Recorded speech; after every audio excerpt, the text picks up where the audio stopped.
retrouvez maintenant La Foi prise au mot, votre émission de formation chrétienne présentée par Régis Burnet. Aujourd'hui, méditation sur l'Église avec Monseigneur d'Agens, évêque d'Angoulême. Bonjour et merci de nous retrouver pour La Foi prise au mot, votre rendez-vous hebdomadaire de formation et de réflexion. Aujourd'hui, je vous propose une émission un peu particulière puisqu'au lieu des deux invités habituels, je vous propose de retrouver un unique invité, Monseigneur Claude d'Agens. Monseigneur, bonjour. Bonjour. Alors c'est un honneur de vous avoir puisque non seulement vous êtes évêque, mais vous venez d'être élu à l'Académie et vous venez également de faire paraître un livre au CERF, Méditation sur l'Église catholique en France, libre et présente. Une dizaine d'années après la lettre aux catholiques de France, vous faites donc un nouveau point sur la situation de l'Église et vous allez nous dire comment va l'Église, quelles perspectives vous prévoyez pour les années à venir. Alors avant, quand même, j'ai dit que c'était un honneur de vous recevoir parce que vous êtes évêque et parce que vous êtes académicien, je ne sais pas lequel est le plus grand, probablement parce que vous êtes évêque. On sait que vous n'êtes pas particulièrement attiré par les honneurs. Pourquoi avez-vous accepté d'être académicien ? J'ai accepté parce que j'ai reçu cet appel vraiment comme un appel de Dieu, passant par Madame Carrère d'Ancos, avec la référence au Père Carré, qui lui-même avait obtenu pour moi, il y a une dizaine d'années, un grand prix de l'Académie française. Et puis j'ai connu le Père Carré dans les années qui ont suivi. Il m'avait demandé de célébrer la messe de son jubilé d'ordination, ses 70 ans d'ordination. Et il m'avait demandé de commenter le texte de l'apôtre Paul, qu'il avait choisi lui-même pour son ordination. C'est un ministère de réconciliation que Dieu nous a confié. Et j'avais compris à travers le Père Carré, comme je le savais également par d'autres prêtres et aussi par ma petite expérience, que je savais par le Père Carré surtout que ce ministère de réconciliation, il avait exercé comme aumônier des artistes et comme aumônier de l'Académie française. Et donc, j'ai effectivement répondu à cet appel absolument inattendu à devenir, à la suite du Père Carré, comme on l'a dit, aumônier de l'Académie, c'est-à-dire présent non seulement aux travaux de cette institution vénérable et respectable, mais aux personnes qui la constituent, à ces hommes et ces femmes qui comprennent sans aucun doute ce qu'est le travail de l'esprit, de la culture, et je dirais sans hésitation, et l'ouverture à l'invisible, qui passe par la chanson, par les romans, par l'histoire, par la philosophie, et aussi par la théologie et par la vie pastorale. Donc, parce qu'il n'est pas obligatoire qu'il y ait un religieux dans les statuts de l'Académie. Enfin, c'est pas prévu. C'est la tradition. C'est une tradition. C'est la tradition, et la tradition est durable depuis la fondation par le cardinal de Richelieu jusqu'à l'époque actuelle, avec le cardinal de Courtrai, le cardinal Lustiger, le Père Carré, auparavant le Père Danielou, que j'ai aussi bien connu. C'est la tradition, précisément, parce que la tradition catholique fait partie de notre histoire commune, et qui pourrait le nier. Justement, ça va nous conduire à votre livre. Pour vous, c'est important qu'il y ait une présence ecclésiastique au milieu des immortels Je ne dirais pas seulement une présence ecclésiastique, mais que le signe de la largeur de Dieu, de la largeur de l'alliance de Dieu, soit donné à travers des personnes. Et je suis cet homme qui a été appelé, il y a un certain nombre d'années, à devenir prêtre, là est l'essentiel, puis j'ai été appelé à devenir évêque. Et donc, comme tous les prêtres et comme tous les évêques, sans oublier les diacres, j'ai conscience et j'ai la joie d'être un signe de Dieu planté dans notre société, et en particulier dans cette assemblée particulière qu'est l'Académie française. Précisément pour y manifester la présence et la miséricorde de Dieu au milieu des réalités, des histoires et des blessures personnelles. Alors justement, on parlait de cette lettre aux catholiques de France qui vous a valu ce grand prix de l'Académie. Vous faites une méditation sur l'Église catholique en France. L'un et la suite de l'autre, vous allez nous faire une trilogie comme on le fait actuellement, comme c'est à la mode. Je n'ai pas calculé, je n'ai pas l'habitude de calculer. Mais il est vrai que j'ai été comme poussé, durant l'été dernier, à écrire ce livre. Alors que je n'avais absolument rien à ce moment-là de ce qui m'attendait du côté de l'Académie française. Mais il y avait un appel à dire de manière publique et personnelle les épreuves du ministère apostolique. Et ma référence est l'apôtre Paul. Deuxième aux Corinthiens, chapitre 4, ce trésor de l'évangile du Christ, nous le portons dans des vases d'argile, pour qu'on voit bien que cette incomparable puissance vient de Dieu, et non pas de nous, et de Dieu à travers le Christ. Et le Christ du mystère pascal, blessé et relevé, crucifié et ressuscité. Je portais en moi cet appel à faire écho, effectivement, à la lettre aux catholiques de France. Et en particulier, je recommande de relire, et je la relis moi-même, cette lettre, et notamment son dernier chapitre, avec la référence au premier appel de Jésus adressé à Simon-Pierre au bord du lac de Tibériade. En latin, je suis latiniste, duc in altum, que l'on peut traduire par une double expression, ou bien avance à nos profondes, ou bien va au large. Mais les deux à la fois, plonger dans le mystère pascal du Christ, communier à sa Pâque, comme on dit à Thésée, vivre la Pâque avec le Christ. Et en même temps, aller au large, c'est-à-dire ne pas avoir peur de vivre et d'annoncer l'Évangile au milieu de notre société qui n'est plus chrétienne, mais que nous acceptons comme elle est, avec la conviction qu'elle est capable de recevoir la nouveauté de l'Évangile du Christ. Alors, quelques années après, 10 ans après, est-ce que votre vision a changé? Est-ce que les lecteurs vont retrouver les mêmes intuitions, ou est-ce que vous avez changé de... Oh, je crois que je n'ai pas changé de musique. Et c'est la musique de l'espérance du Christ au milieu des épreuves. Vous l'avez vu et entendu sans doute, j'insiste beaucoup sur les épreuves. C'est-à-dire que nous ne pouvons pas ne pas reconnaître la réalité. Les sondages et les statistiques nous la disent. À tire-larigot, quelquefois. Baisse de la pratique religieuse, vieillissement des prêtres, pénurie des vocations. Immédiatement, je souris quand je parle de la pénurie des vocations, parce que dans le diocèse d'Angoulême, dont je suis l'évêque, je vis une saison heureuse. J'ai ordonné ces derniers mois 3 nouveaux diacres qui seront prêtres dans les mois qui viennent. J'ai ordonné dimanche dernier un nouveau diacre permanent. J'en avais ordonné un il y a une quinzaine de jours, aussitôt après mon élection à l'Académie française. Cela dit, je ne peux pas nier la pénurie de vocations. Nous ne sommes pas assez nombreux, et du côté des prêtres, et du côté des diacres, et du côté des baptisés, pour vivre le mystère chrétien. Mais en même temps, et voilà la musique de l'espérance au milieu des épreuves, en même temps que nous reconnaissons les conditions difficiles et éprouvantes pour la mission chrétienne, nous devons reconnaître cette espèce de recomposition intérieure du tissu de la foi et de la charité chrétienne, que nous vivons dans nos communautés, si l'on veut bien le voir. En particulier, lorsque des hommes et des femmes, surtout des femmes, baptisés, portent avec des prêtres la mission chrétienne de présence à l'intérieur de notre société. Et quand cette expérience est vécue, on le voit et on le comprend.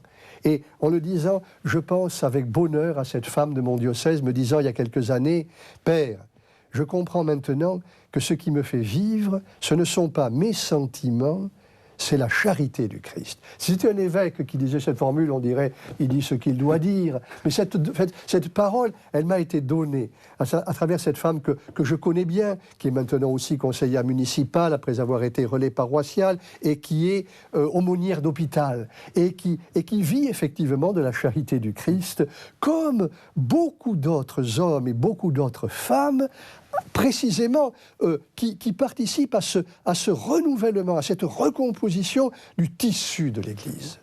Alors, je poursuis votre métaphore aquatique, puisque vous parlez de duc in altum. Là, est-ce que vous ne nagez pas un peu à contre-courant d'une certaine idée de l'Église? Parce que vous dites les femmes, vous dites les diacres permanents. On a beaucoup entendu que ce qui est important, c'était d'avoir des prêtres, d'avoir des gens consacrés, d'avoir des gens... vous plaidez un peu à l'inverse de ce qu'on a entendu. Je sais le rôle irremplaçable des prêtres. Je sais aussi ma joie et la joie de mon diocèse d'ordonner dans les mois qui viennent, en juin puis en septembre, 3 nouveaux prêtres, et ces dernières semaines, des diacres permanents. Bien entendu, je sais cela, et je sais aussi, contrairement à ce que l'on raconte, quelquefois bêtement, quelquefois aussi méchamment, quand des laïcs prennent leur part de mission chrétienne, pas seulement les responsabilités pastorales, mais la pratique de la foi et de la charité, à même le terrain ordinaire de l'Église, ces hommes et ces femmes laïcs, ces baptisés, comprennent la place irremplaçable des prêtres. Mais effectivement, je ne supporte pas, je souffre, lorsque les critères des statistiques deviennent notre seule référence. Et quand cette référence est invoquée par telle ou telle autorité romaine. Mais ce sont les catégories du monde, les catégories de l'Évangile. Elles accordent leur place aux chiffres, nous en reconnaissons l'importance. Mais le premier appel de Jésus à ses disciples, c'est « Vous êtes le sel de la terre ». C'est-à-dire un élément particulier qui est fait pour saler, mais qui est destiné à passer au milieu de toute la nourriture.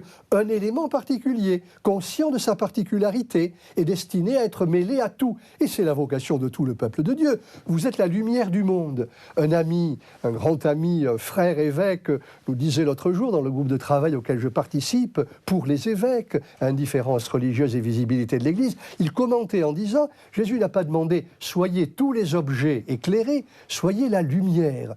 Donc, je me réjouis et je demande qu'en France et aussi à Rome, on reconnaisse ce travail de Dieu, ce travail réel de Dieu à l'intérieur du peuple des baptisés. Alors vous avez évoqué votre souffrance.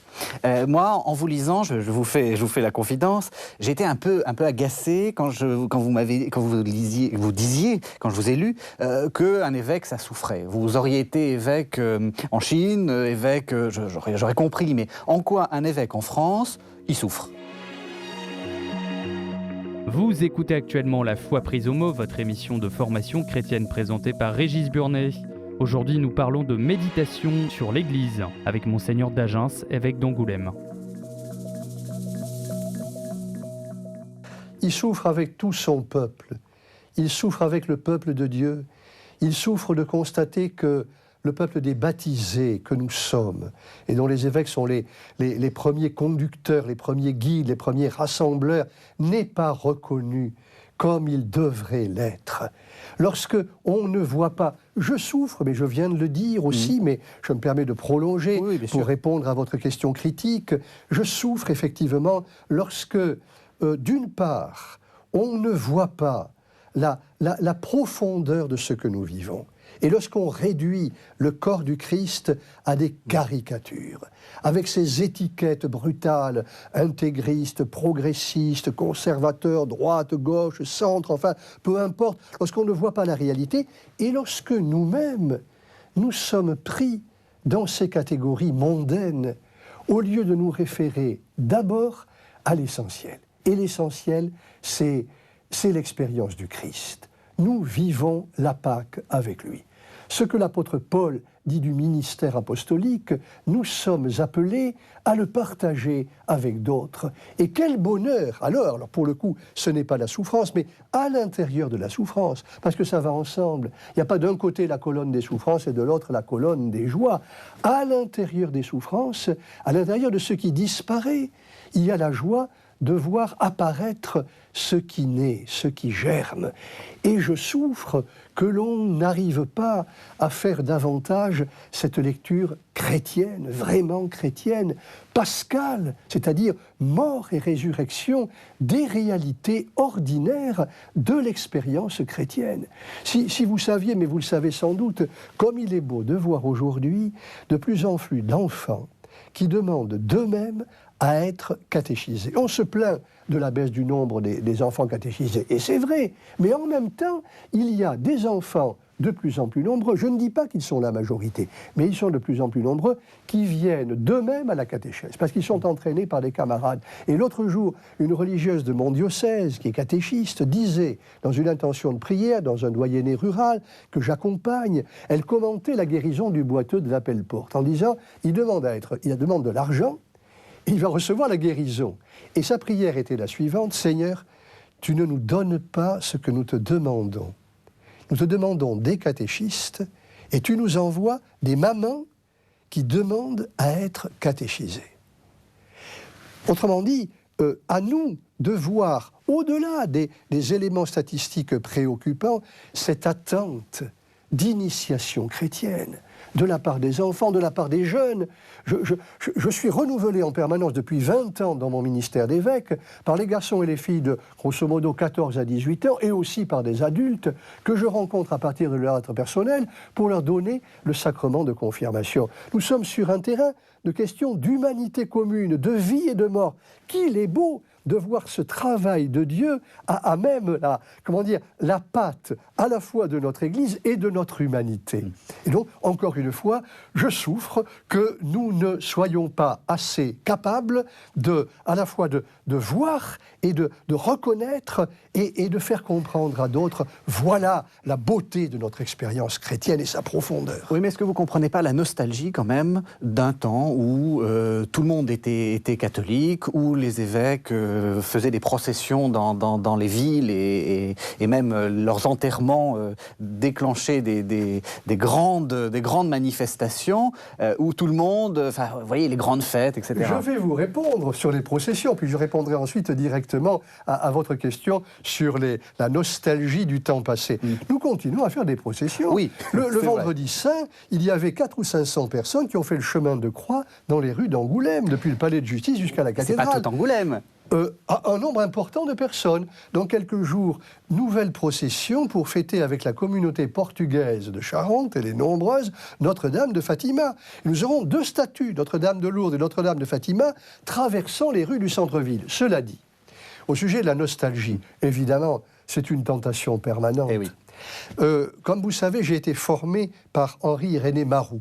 J'ai appris de lui les origines chrétiennes, les pères de l'Église et la théologie chrétienne, à travers les pères de l'Église. Je relisais l'autre jour, nous avons constitué la Société des Amis d'Henri Marou, et je relisais l'autre jour l'article qu'il écrit lui-même en 1950 à la mort d'Emmanuel Mounier. Le dernier livre d'Emmanuel Mounier... Donc c'est le fondateur du personnalisme. Fondateur du mouvement personnaliste. Voilà. La pensée de la personne liée à la tradition chrétienne. Emmanuel Mounier meurt en 1950, fondateur de la revue Esprit, qui continue son travail. Et Mounier venait de publier, juste avant de mourir, un livre qui a été réédité par mon ami Guy Coq récemment, « Feu la chrétienté ».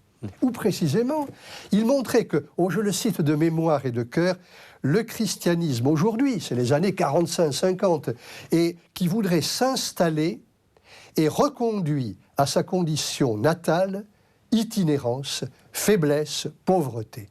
Et j'avais cité cette parole dans le premier petit livre que j'ai écrit en 1970. Je l'avais écrit pendant que j'étais séminariste, au lendemain du concile. Et je souffrais déjà de voir que l'on comprenait le concile de travers, et donc éloge de notre faiblesse. Mais je lisais l'article où Marou, évoquant Mounier, disait « Il a permis aux chrétiens de France, dans les années 50, de ne plus se lamenter, de ne plus être, je cite Marou, au temps de Saint-Louis, et pour d'autres de Louis XIV, pour ne pas dire de Charles X, et pourquoi pas MacMahon. » Autrement dit, la nostalgie de cette chrétienté, d'ailleurs plus rêvée que réelle.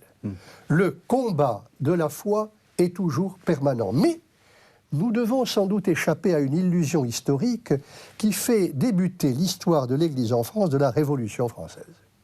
Et qui fait que nous interprétons la situation d'aujourd'hui à travers des rapports de force entre, disons, grosso modo, l'Église et la Révolution, l'Église et les idées nouvelles, ou disons aussi tradition catholique et tradition laïque. Non, l'Église n'en finit pas de naître du don de l'Esprit Saint, et les premiers débuts, c'est la Gaule du IIe siècle, c'est Pothin, Irénée de Lyon, Blandine et Martin et les autres. Autrement dit, comme le Père Lustiger l'a dit tant de fois, nous n'en finissons pas de vivre les commencements de la foi. Et vous avez vu dans mon livre un chapitre auquel j'attache beaucoup d'importance, comme aux autres d'ailleurs, ce qui commence et ce qui chemine. Nous avons besoin de revaloriser à nos propres yeux la pastorale des commencements, c'est-à-dire l'accompagnement des catéchumènes l'accueil des enfants qui demandent d'eux-mêmes à être catéchisés, la pastorale des jeunes qui vivent le sacrement de confirmation ou de mariage, comme une première découverte de l'alliance avec Dieu. Oui, non, je suis d'accord avec vous, parce que vous êtes spécialiste des pères de la nostalgie. Vous êtes spécialiste des pères de l'Église. Nostalgie à la rivière. Et déjà, Athanase d'Alexandrie en 300 disait, bougonnait en disant c'était mieux avant. Nous n'en finissons pas de naître. Voilà. Et Augustin a des sermons admirables. Quand on regrette le temps passé, c'est que l'on vieillit mal. C'est une bonne question. Est-ce que vous pensez que, justement, dans une époque qui prône le jeunisme, qui prône le fait que l'Église soit si vieille, parce qu'elle est vieille, elle a 2000 ans, il n'y a pas une sorte de décalage, c'est-à-dire que on a du mal à gérer ces 2000 ans, on a du mal à assumer cet héritage. En vous écoutant, j'entends Madeleine Delbrel, écoutez, qui a des pages c'est très gentil. Madeleine Delbrel, assistante sociale à Ivry, dans la banlieue ouvrière et communiste à cette époque-là, de Paris. Et Madeleine Delbrel disant « Oh, l'Église est usée, elle a 2000 ans d'existence, mais elle porte en elle la jeunesse de Dieu. » Et ce n'est pas une formule.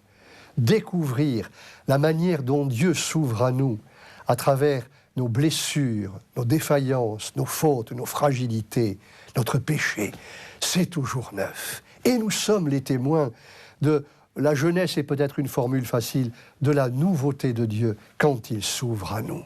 Et c'est ça le renouveau de l'Église. Le renouveau de l'Église ne passe pas d'abord par des réformes institutionnelles ou structurelles, même si elles peuvent avoir leur utilité. Le renouveau de l'Église passe à travers la rénovation intérieure qui conduit, par laquelle nous sommes conduits au cœur de la foi. Voyez François d'Assise et les autres.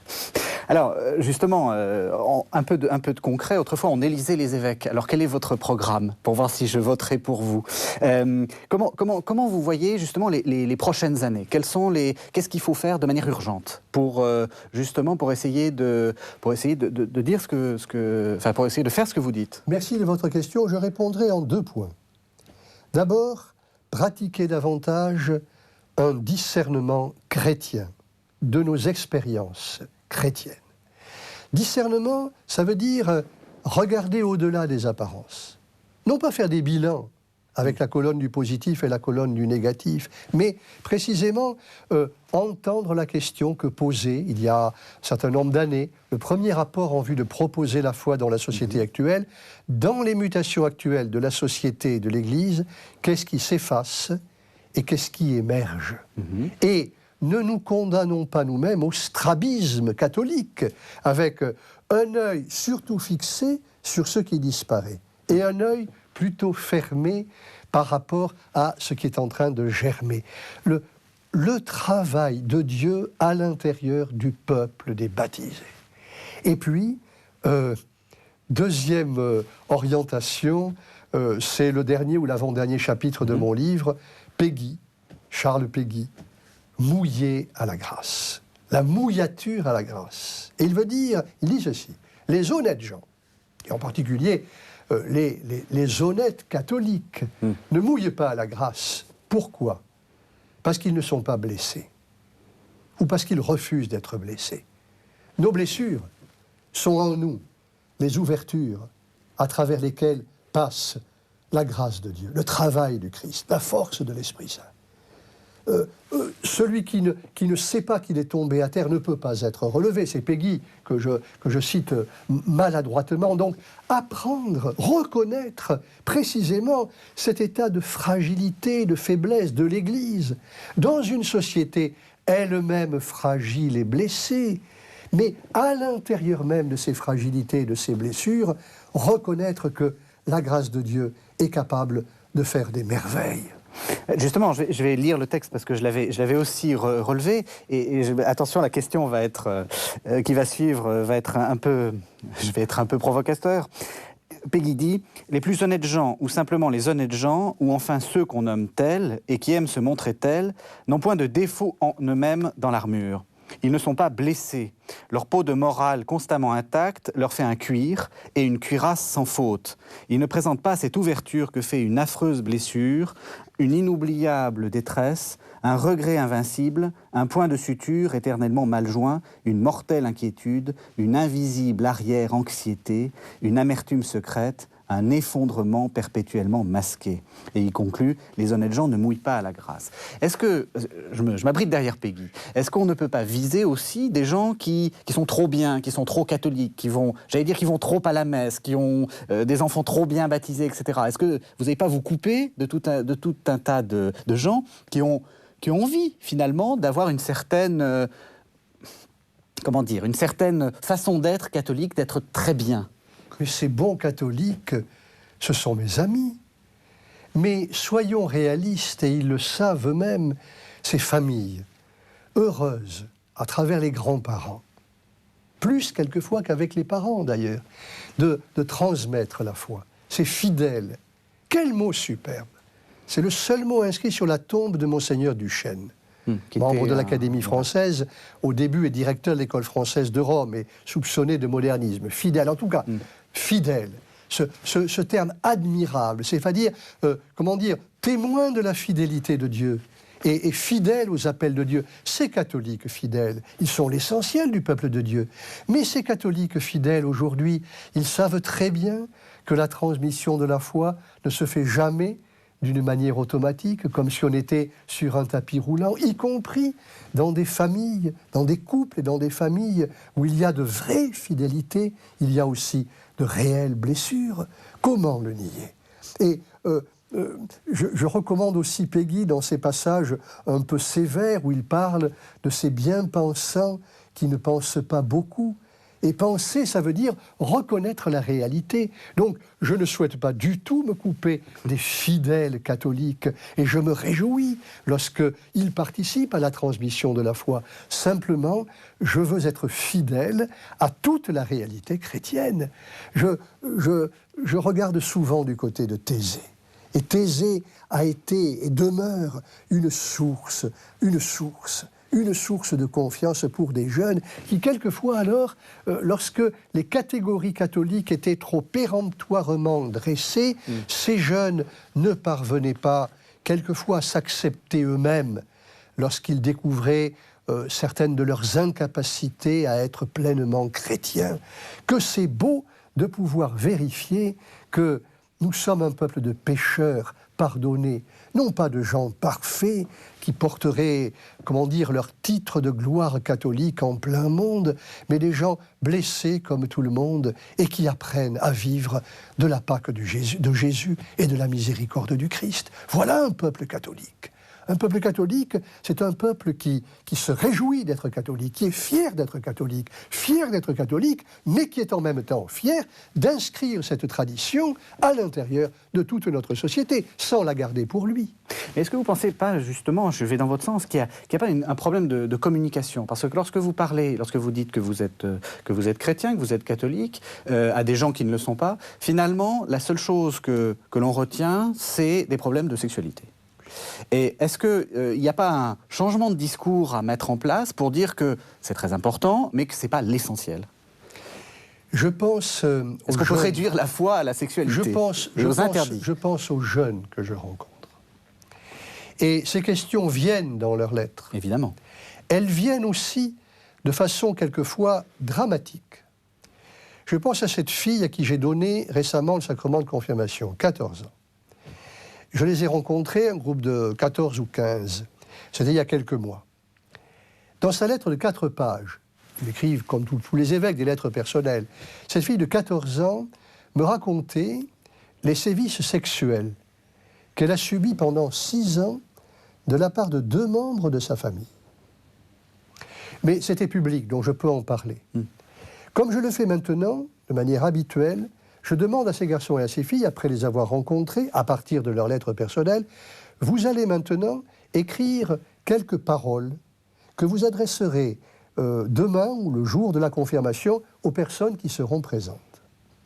Avec les accompagnateurs du groupe, une accompagnatrice, une catéchiste et un diacre, nous les avons laissés tranquilles.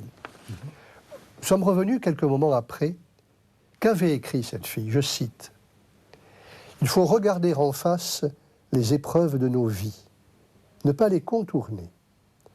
Dieu est plus grand que tout ce mal que l'on porte en soi et que l'on cache. Et je cite encore, et Dieu nous guidera, sic, à dire pardon à ceux qui nous ont fait du mal, beaucoup de mal.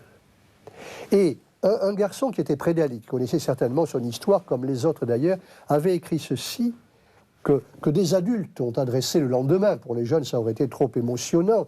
Il avait écrit ceci, « Cessez de vous faire du mal les uns aux autres. Ayez confiance en vous. Une vie sans confiance n'est pas une vie heureuse.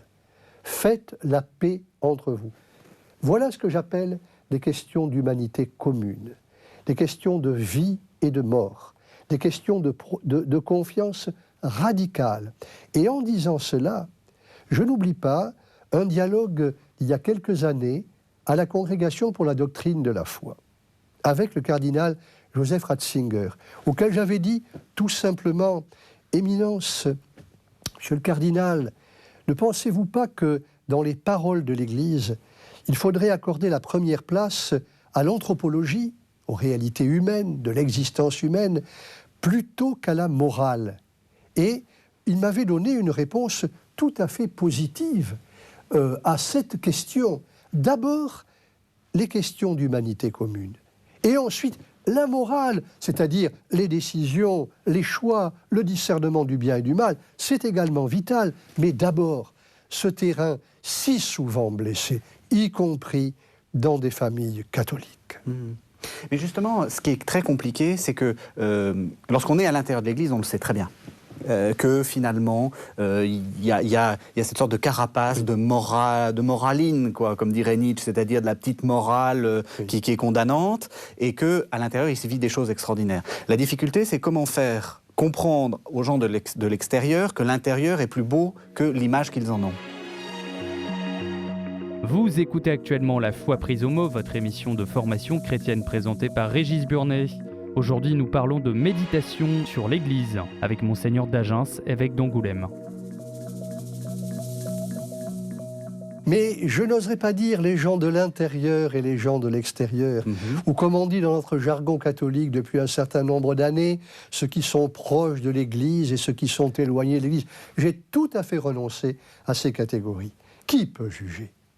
Saint Augustin a des pages admirables en disant « Certains sont à l'intérieur de l'Église, se croient à l'intérieur de l'Église, ils sont très à distance de Dieu. Et certains se croient très à l'extérieur de l'Église, ils sont très proches de Dieu, et Dieu leur est très proche. Soyons nous-mêmes, n'ayons pas peur d'être nous-mêmes à l'intérieur de notre société par rapport aux catégories que vous dites. Faisons attention que des gens de nos générations ne projettent pas sur les plus jeunes ce qui vaut pour nos générations, chargées quelquefois d'une mémoire catholique lourde, positive ou négative.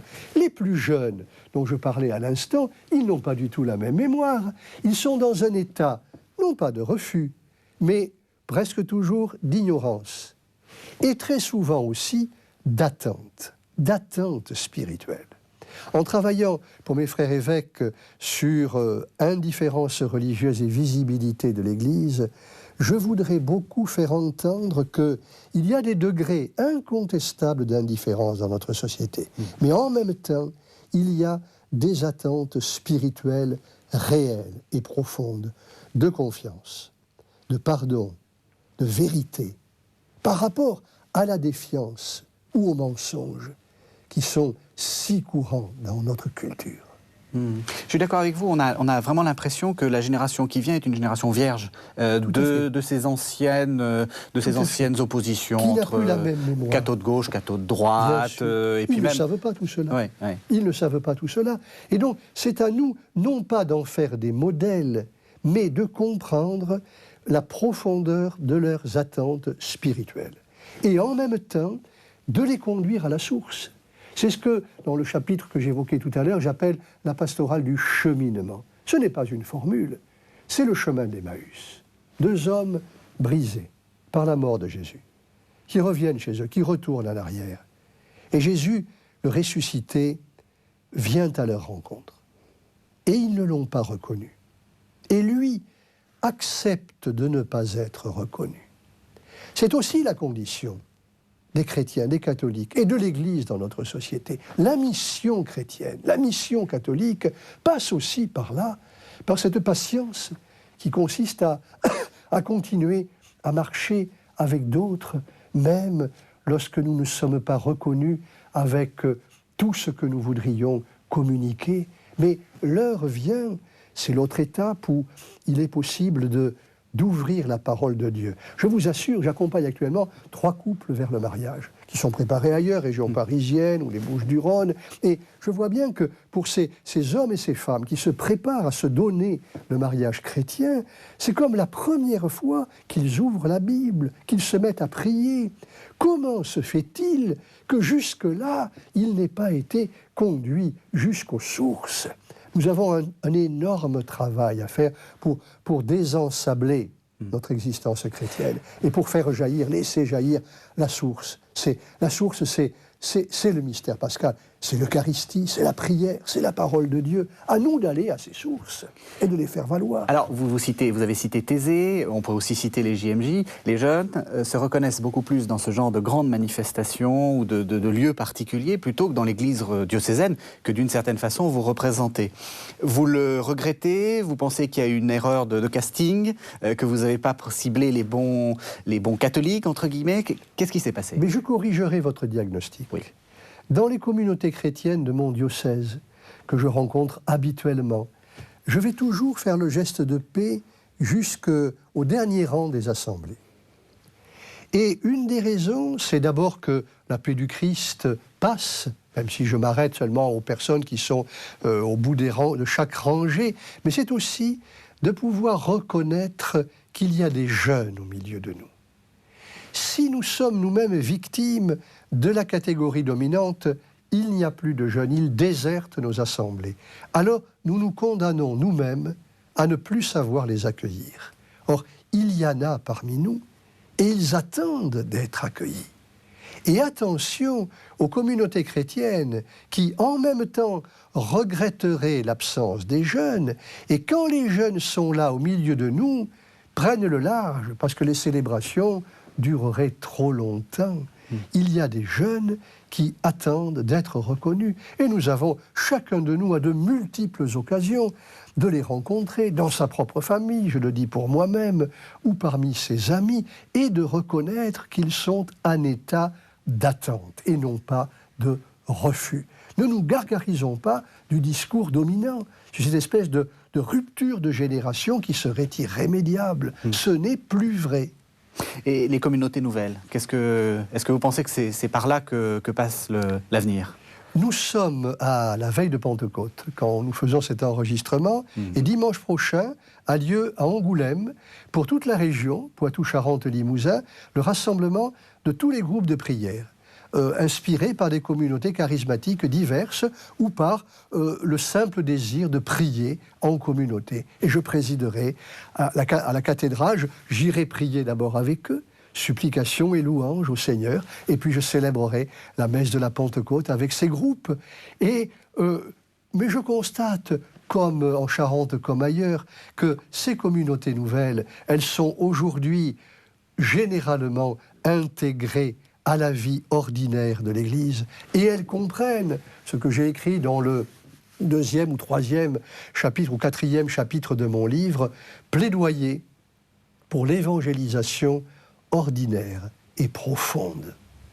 Et les communautés nouvelles participent avec leur charisme particulier de présence aux pauvres, d'intelligence de la foi, d'accompagnement des responsables de la société, participent à cette évangélisation ordinaire et profonde qui valorise d'abord non pas les coups d'éclat ou les stratégies éclatantes, mais la reconnaissance du travail de Dieu, de la patience de Dieu à l'intérieur de notre humanité ordinaire. Alors, cette évangélisation profonde, ça pose une question. Est-ce qu'elle doit être visible? Parce qu'il y a quelques années, l'un des débats, c'est est-ce qu'il fallait être visible? Est-ce qu'il fallait se faire des coups, comme vous dites, médiatiques? Est-ce qu'il fallait arborer ses croix pectorales en sautoir? Est-ce qu'il fallait... etc.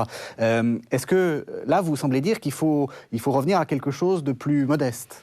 Une sorte de Sainte Thérèse de Lisieux ecclésiale. Il faut une pratique chrétienne de la visibilité chrétienne. C'est un des enjeux, probablement l'enjeu principal du groupe de travail dont je suis chargé. Indifférence religieuse, visibilité de l'Église et évangélisation. Mais je ne voudrais pas que ce thème puisse être entendu de la manière suivante, qui ne serait que stratégique. L'indifférence grandit, faisant grandir la visibilité. Non. C'est le danger, c'est comme ça qu'on le prend. Ouais. La question est la suivante. Que voulons-nous vraiment? Que cherchons-nous vraiment à rendre visible de la foi et de la charité chrétienne et du corps du Christ que nous formons? Et l'historien Émile Poula, qui est un ami, même si je ne suis pas toujours d'accord avec lui et réciproquement, Émile Poula a écrit une note pour le dossier destiné aux évêques et à tous leurs collaborateurs dans les diocèses, en disant « Enfouissement, visibilité, c'est un faux débat dont il faut sortir d'urgence. » La question étant, je la traduis à ma manière, précisément, que voulons-nous rendre visible et audible de l'expérience chrétienne dans notre société? Autre, la logique médiatique de l'image que l'on va modifier, comme on le fait avec des responsables politiques. Modifions l'image et ça marchera mieux, nous verrons bien. Eh bien, comment dire, laissons la lumière de Dieu, l'amour de Dieu, passer à travers nous et interrogeons-nous nous-mêmes sur la manière dont nous acceptons que cette lumière de l'amour de Dieu, de la présence du Christ, passe à travers nous. Nous avons des progrès à faire pour mettre le cap sur cet enjeu profond de la, de la médiatisation chrétienne, ou de l'image chrétienne. L'image chrétienne, c'est l'incarnation. Le Verbe s'est fait chair. Et c'est le mystère pascal, mort et résurrection.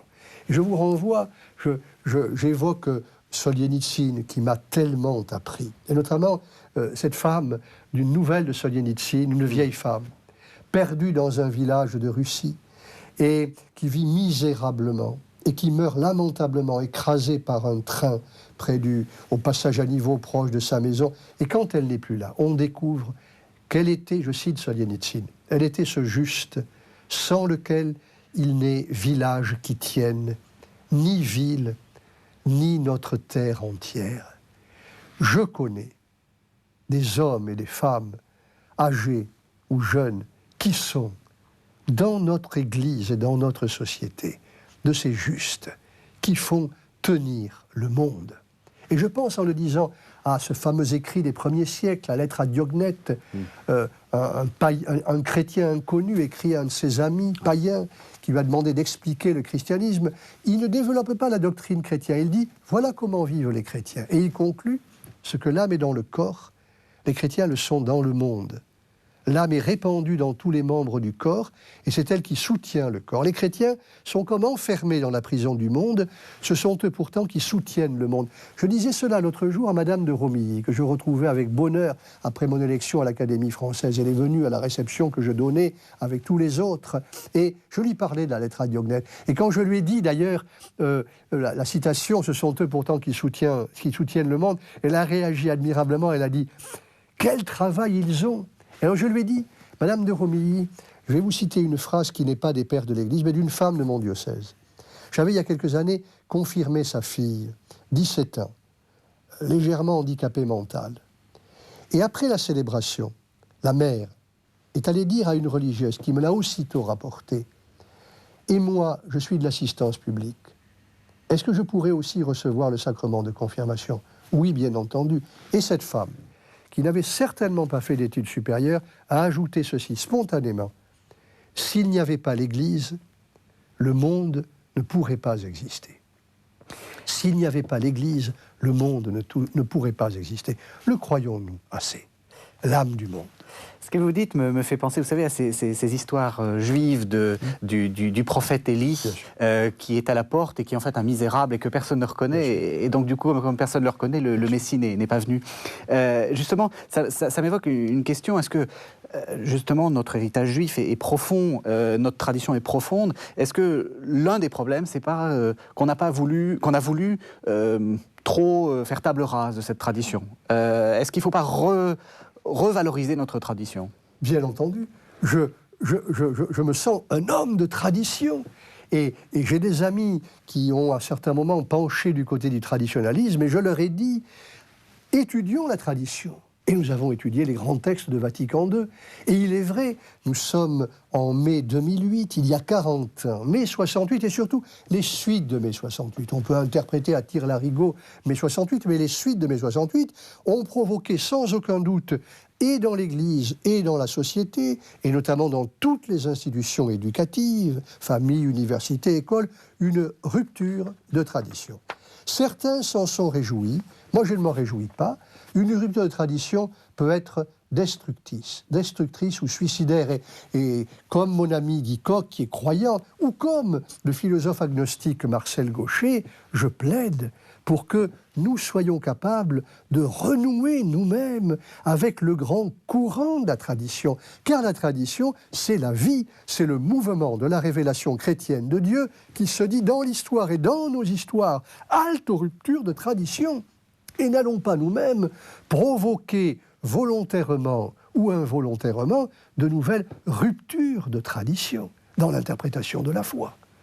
Alors, il nous reste 5 minutes. Est-ce que vous diriez que l'épreuve que le Seigneur nous envoie est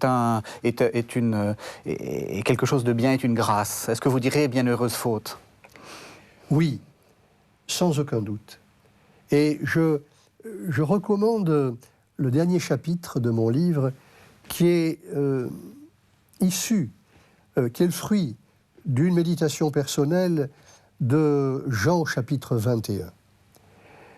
Jésus ressuscité va retrouver ses disciples qui se sont regroupés au bord du lac de Tibériade, mais on sent bien qu'ils sont revenus en arrière. Leur vie est sans avenir. Ils ont péché toute la nuit sans rien prendre. Et Jésus est sur le rivage. Ils ne l'ont pas reconnu. Jetez les filets, et les filets se remplissent. Et le disciple que Jésus aimait dit, c'est le Seigneur. Et Simon-Pierre se jette à l'eau et va vers lui. Et sur la berge, il y a un feu de braise. Et Jésus lui-même va partager le pain et les poissons. Et ce sera le fameux dialogue Pierre, Simon-Pierre, m'aimes-tu plus que ceci? Au-delà de l'épreuve elle-même devient comme un chemin à travers lequel Jésus, le ressuscité, le crucifié, le ressuscité, passe pour nous rejoindre. J'ai moi-même reçu ce dialogue et ce texte à un moment difficile de mon existence pastorale. Il y a quelques années, j'avais voulu faire un pèlerinage à Assise et à Rome, en quelques jours, même quelques heures, en voiture avec un ami prêtre, pour demander des signes. À un moment qui était très difficile dans ma vie pastorale d'évêque, et peu de gens s'en sont rendus compte. Et je suis allé demander ces signes à Simon-Pierre, et j'ai entendu ce dialogue, l'impression de la vie sans horizon, de l'échec, du retour à l'arrière, et puis Jésus est là. Et c'est comme un nouveau départ, une vie nouvelle commence, et elle sera sous le signe de la faiblesse humaine transfigurée par la présence et par l'amour du Christ. Et ce n'est pas pour rien que, après l'avoir écrit, et juste avant la publication, j'ai souhaité que, sur la couverture de mon livre, il y ait la croix de Saint François, la croix de Saint Damien, cette croix byzantine à travers laquelle Jésus parle à ce jeune fils de riche d'Assise, Francesco Bernardone, va reconstruire mon Église. Et c'est pour François le départ d'une vie nouvelle. Le Christ est passé par là. Tous les renouveaux de l'Église commencent par un renouveau de nos relations avec le Christ. Alors, j'ai une dernière question. Votre livre s'intitule « Méditation sur l'Église catholique en France » et pas sur l'Église catholique de France, et vous renouez avec une vieille appellation qui remonte à Paul, l'Église de Dieu qui est à Corinthe. À qui destinez-vous ce livre? Est-ce que c'est aux catholiques de France? Ou est-ce que c'est plus large? Je ne suis pas gallican. Et donc, je ne parle pas de l'Église de France. Je parle de l'Église catholique en France. Je connais l'histoire. Et donc, l'Église catholique en France. Bien entendu, à l'horizon de ce livre, nous ne l'avons pas dit jusqu'ici, il y a la grande méditation sur l'Église du Père de Lubac, qui ne parlait pas seulement de la France, mais qui parlait aussi pour la France et pour les prêtres en particulier des années 50. Ce livre, je l'ai dédié à mes frères évêques. Et je le leur offre personnellement, et beaucoup me répondent, d'une manière qui me touche énormément. Mais je ne peux pas cacher que sa traduction en italien est déjà en voie de préparation pour les mois qui viennent. Et elle sera probablement accompagnée de quelques textes d'évêques italiens. Je souhaite aussi remettre personnellement ce livre à notre pape Benoît XVI dans les semaines ou les mois qui viennent. Peut-être, si c'était possible, avant sa visite en France du mois de septembre. Car je voudrais que, à travers ce témoignage limité, mais personnel et engagé, souffrance et joie et confiance, qu'à travers ce témoignage, on puisse, et notre pape Benoît XVI, lui aussi, puisse voir et comprendre ce qu'il sait certainement déjà, c'est qu'en France aussi, nous vivons de la passion du Christ, et que les évêques sont les premiers engagés dans cette participation à la Pâque du Christ. Je pense à Paul, lettre aux Philippiens, le connaître, lui, le Seigneur, avec la puissance de sa résurrection et la communion à ses souffrances. Et il dit d'abord puissance de sa résurrection, et seulement après la communion à ses souffrances. Mais nous comprenons plus tard. Je suis content que vous parliez de ça, parce que ce sera ma dernière question. On sent qu'il y a quelque chose de très paulinien dans ce livre, parce que on sent que vous passez très clairement de la souffrance à la puissance.